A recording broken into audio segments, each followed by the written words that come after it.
Hey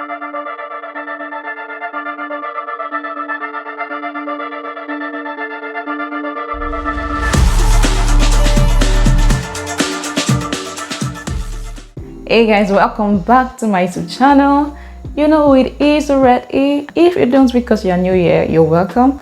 My name is Precious Ayorinde. I film on faith, relationship and lifestyle all the way from Dominica. So today's topic is, it's just me, no flexing with you guys. I'm going to be sharing my experience with Hurricane Maria.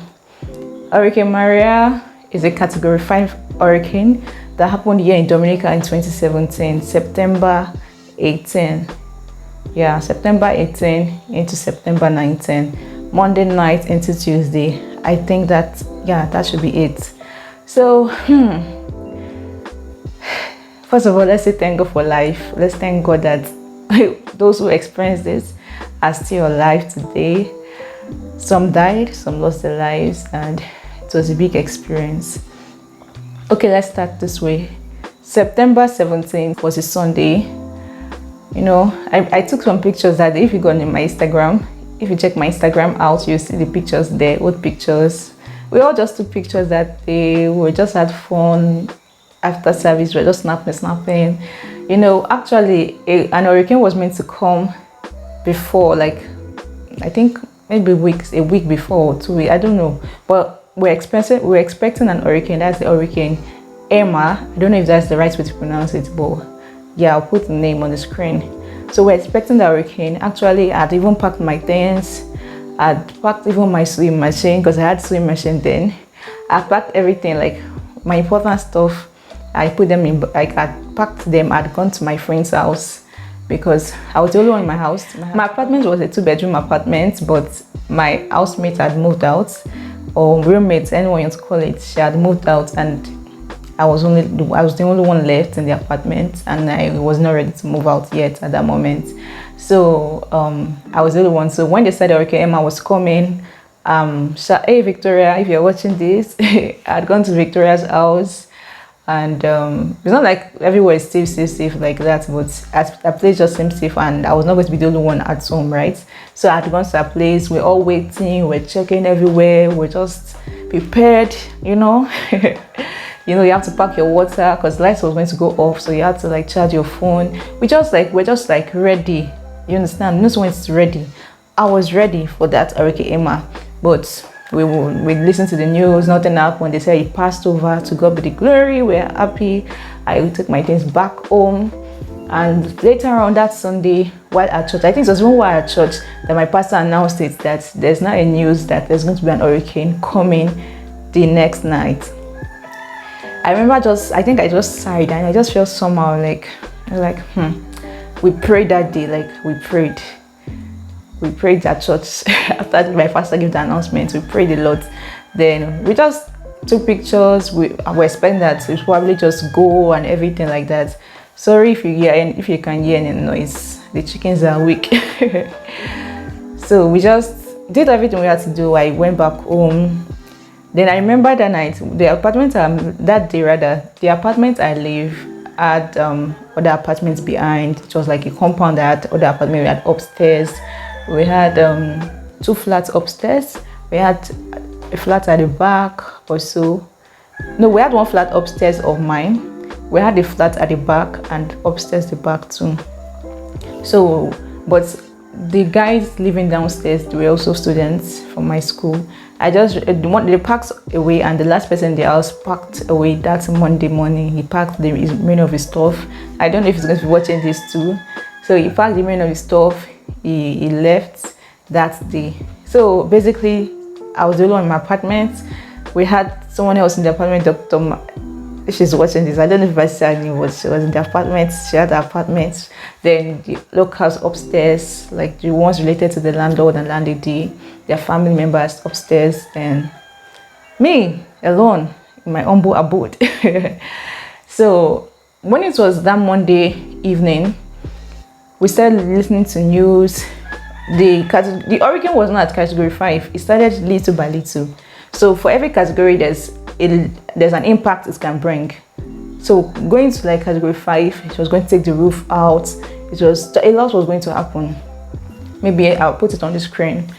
But it wasn't yet a category 5, and I was hoping to pass, so I didn't make plans to go to my friend's place or anything. So I was just there. But I started hearing news that it was increasing category 1 to category 2. So I quickly went to my friend's place. He was watching this too. They are guys, they live like a street close to mine. So I quickly went to that place to ask them if they could escort me. I'd made phone calls to my other like friends and schoolmates that were living closer. Their place was still quite far. I started to walk the hill and all.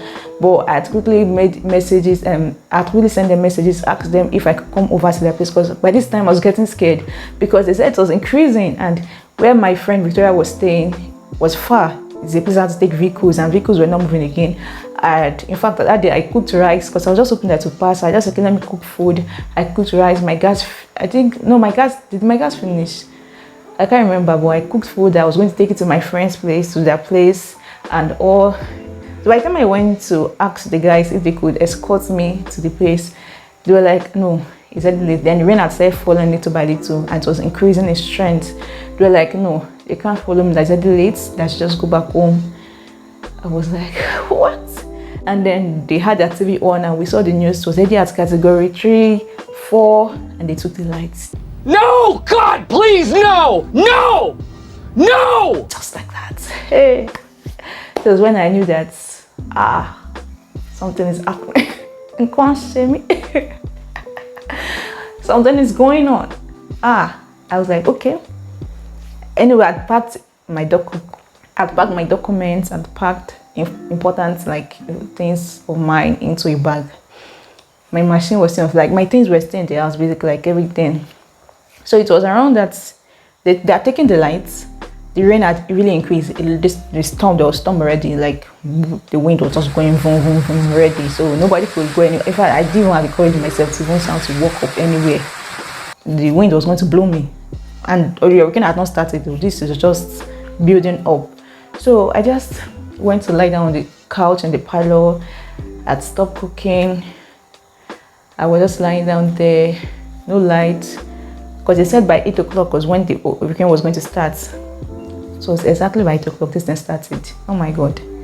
I just again, the sound of that hurricane. Oh Jesus. That sound, terrible. Terrible. That sound was terrible. It was like, vroom, vroom.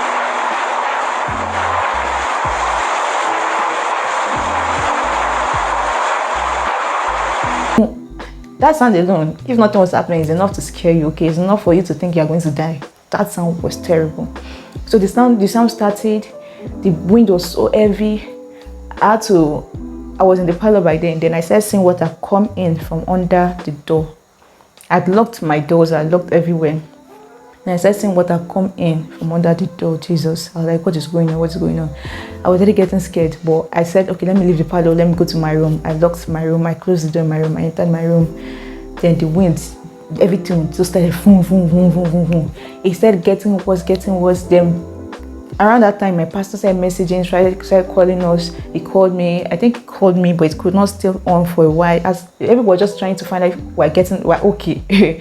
So, but before I knew, network had gone too. So no ways to communicate to anybody, no way to communicate with anybody, nothing to do. Just me, my God, my phone.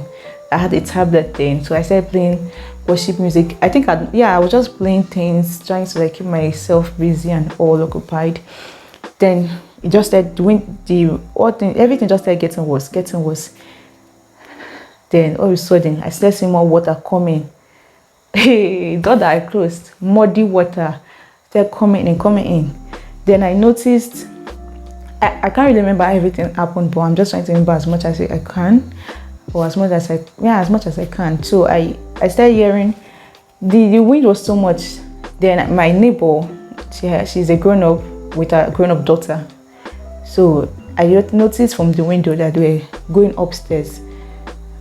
Don't forget I said there's an apartment upstairs, and the neighbor beside me, because we have like flats downstairs, one year. Yeah, I think. So my neighbor by the right and her daughter, they hurt themselves. From my window was shut. I could not lift my window up. that gotten tight. I said banging. I said, wait for me, wait for me, but they couldn't hear. So that wind was loud. There's no how you can hear, and everyone was dark, no light, nothing. I didn't have any means to communicate with them. In fact, I thought I was already dying. Then all of a sudden, but I just said boom, everything. My wardrobe just fell, boom. My bed just turned boom.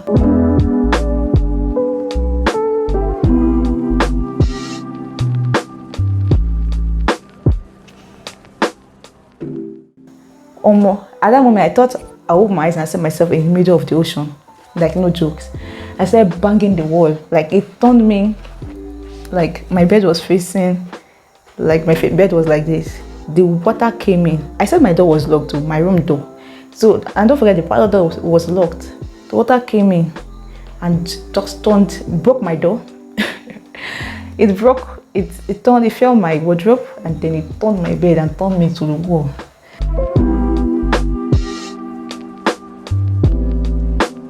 I started banging the wall, like I wanted to break the wall and come out, but nothing was going on. I think by then, I don't know if it was then my neighbor had moved, or before then or after then. So the next thing I knew is that I was already panicking. I thought I was going to die. Water, mud, like serious dirty water with, I even saw toad inside the water, wood, everything. I thought the house is already in the middle of the ocean for real. So I started banging. Then I said my window, started banging. I wanted to come out, I wanted to break the window, and like, because I thought this place was going to fill the water. There's nowhere for me to run to. I started bleeding. I still have the scar. I don't know if you can see it. It's still there. I thought my life was over. When I realized that, okay, I'm bleeding, and I was becoming hypotensive, like I was feeling like I was going to like faint, like I was feeling weak, because of course I'm losing blood. So I had to get something to tie my wrists. At that moment, I was really praying to God, that God, if I die, please let me be careful. Because sincerely, I thought that was it. I really thought that was it. I was at home alone. So, like some of my friends, when they're sharing the experiences, at least they were, you know, they had their housemates, their roommates, they had their friends, all of, like, I was alone. Me alone. Nobody could call me, nobody could message me. I was bleeding, I had to tie my wrist, and I started praying to God. I just kept praying. I could not see anywhere, like, I could not even stand up from my bed. Water was all over me. My door was broken. Oh God, no, like I didn't even know what to say. I could not go out. I could not, nothing. I could not. I just started praying to God and I also pray for Him for peace of mind, because you're in the storm. There's nothing I could do. You know, that's why if you watched one of the videos I uploaded recently, it should have gone up by now. I said about how sometimes you just have to let go and let God, because some situations are just beyond us. So I just had to calm down. I was praying. Then around that 2 a.m. it had calmed down, so I could even actually inside. If you had seen me, I'll put the pictures, okay? Like I was just trying to like sleep. My music was still playing in the background. I was just there trying to sleep. Then around what time? But maybe around 4 a.m. because that calmed down. So some people were able to like move around their house. This is not to tell you that this was not bad, but these people could move out. People, see, I could hear screams. I think people died. People's roofs went off. People were struggling with doors. It's either when my friends share their experiences, you can go to LD Believer, that's the name of our channel, Modupe's channel. She got some of our friends to like share, and some of us who went through it to share their experiences on our channel. So you can go, I'm going to link or put it in the description box, one of them, at the link to our channel, so you can go and watch more experiences. So guys, it was so bad. So around that time, like a man and a woman, I'll never forget them. In fact, today if I see them, they're like people who God used to save me, okay? So they came, they were like, are you there? Are you okay? They knocked through my window, because my window, like from, if you're coming from outside, my room is the first room, right? So before you even go into the house, I have another window facing outside. My house, the compound, it had gate and all, but even the gates have to have gone by that time. So are you okay? Are you fine? Is everything okay? I said, I'm okay. So they were like, okay, they have to break the menu of the window, like pull it out to try to drag me out from the window. That's how I came out. And I'm grateful to God till today, because God saved me. I wanted to come out of the house. I wanted to break the window and come out. But let me tell you, if I had come out, I'd have the wind. I'm slim. Hey, fella. The window that was no, don't mean like paper. My neighbor could go upstairs with her daughter because there were two, they were three. They are thick people. They could hold each other and go. But me, nobody to hold. The wind. So I just really thank God that I sat down back. I just thank God that I sat down back because I was really panicking at that moment. I thought I just needed to come out. But where would I go to? That wind was terrible. I'm going to try to put maybe videos of so you can have an idea of what a category 5 is.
Actually, people's roads had gone, people's houses have collapsed, a lot of things had happened, water everywhere. And so by the time I came out, they took me upstairs, the upstairs apartment. The roof had gone, but there was another layer in the house, so it's good. Their things were destroyed and all, but they were still safe. So they took me upstairs. They asked if I was okay. By them also, doctor from my school that was in the other apartment, they could also link her through the apartment and bring her into the apartment. One reason I mentioned the story of the guys living at the back is because the house was destroyed. If anybody was dead that night, they would have been dead. Like, no jokes. And if anybody in my room, in my house, in the other room where my housemate packed out from, if anybody was there, person 2 could have died. Let me tell you, like, the person would have, it's not even, except the person who had rushed to my room or something. My room, my bed was the only place that was saved in my house. My bed. Every other thing was like upside down. The door jammed. The door could not open again. It took I think it's just this year that they were able to start getting the house back together. The door was jammed. The funny thing is that somebody wanted to move into that room with a baby. But for some reason, I don't know, I just felt like they cannot just move there. I don't know why. So it just took time then. Within that period, while they were still trying to find out if she could move down, or I think she got somewhere else. If that lady had been there with her baby, that would have been the end. My bed and I were the only things. All my clothes, that's another story. My clothes, my shoes, my machine, my sewing machine spoiled. Everything. I had to start bringing out my clothes from the mud and start. I remember because after everything, when it was daybreak, we all said seeing the damage. There was no light for how long? For a long time. No light, no water, for a long time. And I really commend Dominica. If this had happened in Nigeria, sorry, but Nigeria, I'm just going to say the facts. Maybe even to today, we might not have water and lights. Because even when there's no light. Dominica really tried to have risen up, to have risen faster than everyone predicted. The thing is that the thing was so massive that even when the US sent planes to come and check that morning, see people they said people were dead. Say everywhere was destroyed. But as God will have it, a lot of us survived. Some died. I still remember meeting I think a custom officer last year. I think it was last year ending also, and he told me he lost his son. It was a terrible experience for him. He told me he lost his son. So for us to be alive, for those who are alive, we are grateful to God. In my life, when you're doing geography in school, all these things are things that you just hear. It's like, let us just know them for knowing sake, or maybe to write the exam. But to experience it, We pray never to see such again, oh, in the name of Jesus. So the aftermath is one that thing. That one is like I went to village. Even in Nigeria, I've not been to village and lived that kind of village life before. So that day, as everything, my friends came to try to see if they could bring things out for me and all. That morning, no, even before then, that was maybe even 2 or 3 days after. So when Dr. Mary came downstairs, she came. We all said, because we had to also, we couldn't live there, we couldn't sleep there. There's no place to sleep, no food, nothing. We had to leave. So it was like doing ultimate stage. Okay, carry your bag, the one you can carry. Carry the one you can carry. Let us start walking, because everywhere was blocked. Trees, no leaves. Trees had no leaves anymore. Road blocked. Trees had fallen. Like vehicles. Some vehicles went with the ocean. People lost their vehicles. Vehicles, everything. So there's no way you could say you're waiting for any car, anything. We had to start walking, and I lived far from town. That's when the walk started. Then we had to start crossing and jumping over things, trying not to injure yourself, just for us to get to town. Then we start hustling for apartments. Thank you once again, Dr. Mary. Thank you for Dr. Mary. She was just there to help me. Like, okay, Pressure, I think you can stay with this person, live with this person. And also, Lulufe, if you're watching this, thank you once again for housing me. I was homeless at that point. My house was destroyed. A lot of us were homeless. People had to be living with those. Some of those were a goodwill. They survived. Their houses survived, so people could live with them. So I had to live over at the other side. At least stayed there for a while. And by the time I went back to my house, at least try to source out things I could source out. I started taking my clothes from the mall. I just felt like, okay, I have to source out what I have to source. I can't just say I'm leaving everything and what will I wear? What will I have to just at least take some of my clothes? So we didn't have water, no light. So the river was our water. Every single person, pour or not pour. And then people started looting. People looted. Oh God. People started looting. Things were really bad. I had to take my clothes to the river. So all of us were in the river, still washing them. I remember that when I was like, Precious, leave these clothes. And I'm like, oh, if I leave these clothes, it's not even like you can even send things into Dominica. You can't, like, nothing was going on. So I had to, like, the ones I could. Some of my clothes I had to wash them over and over, even days after, even months after, months, they were still. So I had to start bringing them, washing them, everything, trying to sort out what I could take. Thank God for, once again, thank you for the friend, like I said, and this neighbor and everybody was just after everybody. And so that's something I love about Dominica. They look out for each other, they look out for even the foreigners and all, and we'll get food, get this. Then after a while, I'm going to skip some stories. Then they said the WHO will come to bring water. We'll have to go outside and get water. We'll have to put, like, it's just a lot. I think that would be another story, just not to, like, it was a lot. It took a while for light to come back. It took a while for water to come back. I'm just grateful for life. I'm just thankful to God. A lot of other islands also got it, and for some other islands it was even worse than for Dominica. I'm just so grateful that I survived it, and a lot of us survived it. To God be the glory, to God be the honor. Like, okay, like all this Nollywood, at the end of the day, to God be the glory. I don't know, I feel like I'm leaving a lot out, but I might have to do a part 2 to, like, give more details, especially at the aftermath, what really happened, how did I survive that, because that's one that thing to survive on its own. For that period, some people felt depressed. In fact, it was not easy. People lost their jobs. A lot. It was too much. But some people had PTSD. If you're still having PTSD from this, I pray that the Lord heals you and, helps you. And for me, I didn't have PTSD, but the only thing is that if it's windy or it's raining and I start hearing that woo-woo sound that was happening that night, I start getting scared. And especially when it's raining, I start getting like, God, please, hope nothing is going on. And people actually get scared towards that awakening period around that June. We're getting close to that, and that's around June, July, August. Then the peak is September. People start getting scared. But since 2017, we've not had any other one. We've not had a storm. Have we had a storm? I'm not sure. So I'm just grateful to God for keeping us. Thank you for watching so far. And yeah, guys, I'll see you in the next one, by God's grace. Till then, I still remain Precious Ayorinde. From me to you. Oh, don't forget to like, Don't forget to like this video, and if you're not subscribed, what are you waiting for? Please subscribe. Thank you so much. And okay, also don't forget to share this video. I'll see you in the next one by God's grace. Till then, I still remain Precious Ayorinde. From me to you, it is bye.